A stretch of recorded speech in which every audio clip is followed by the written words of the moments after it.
Mais peut-être que derrière le coup de foudre, on y a mis trop le truc de ça veut dire que c'est à vie. Exactement. Oui, c'est vrai. J'ai mélangé les deux concepts. Non, mais en vrai, je pense que je peux rester quand même. Non, si tu peux juste sortir, ce sera super. Non, mais je pense que c'est peut-être une erreur, entre guillemets, une erreur que beaucoup de gens font. Tu rencontres une personne, il y a un crush ou un coup de foudre, c'est intense pendant, ça peut être 1 heure, 1 mois, ça peut être 1 an, cette passion du début. Tu sais, quand on était plutôt ado, on disait ça, mais ça vaut toujours. Il y a une passion de début, une intensité de ouf. Elle est magique, cette électricité. Et après, ça s'apaise, ça se calme un peu pour devenir autre chose. Enfin, déjà, vous me dites si vous êtes d'accord avec ça, mais moi, c'est comme ça que je le ressens. Devenir autre chose que moi, personnellement, je trouve extraordinaire. Oui.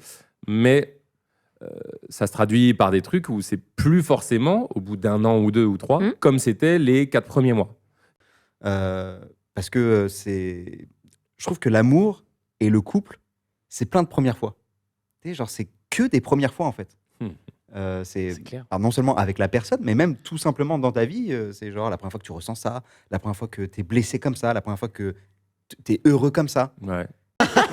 Mais Paola, tu as peut-être une vision peut-être même plus pédagogique, experte de ça, de cette passion qui devient autre chose. Alors, il y a d'un point de vue hormonal, en fait, il se passe des choses qui sont au départ un peu comme quand tu vas à la salle et que tu commences à faire du sport. Au départ, tu as t'as une palette d'émotions et puis au final, tu vas t'habituer à faire du sport et c'est pas pour autant que tu vas moins aimer.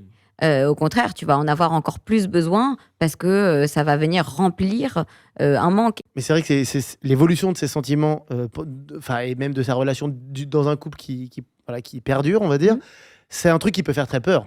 Parce qu'effectivement, ce changement, souvent, les gens, j'ai l'impression, mais arrêtez-moi si je dis une connerie, que les gens se disent « Ah, bah ça veut dire que on s'aime plus et que c'est fini. Ouais, tout à fait. Ouais. » Alors que justement, parfois c'est le cas, et justement, c'est là où il faut être assez subtil en tout cas, pour essayer de reconnaître ce qui est ça y est, il n'y a plus d'amour, ou c'est juste un changement de forme d'amour. Mais vous savez, c'est marrant parce que j'ai l'impression, peut-être que je me trompe, mais qu'à passer un certain âge, justement, ce qu'on va rechercher dans une relation, c'est plus cette stabilité, même quand on est célibataire, je veux dire. C'est-à-dire qu'en fait, le moment où on va y avoir des gros hauts, des gros bas, etc., on est en mode, je suis trop vieux pour ça, là. Vas-y. Tu crois, c'est vrai. C'est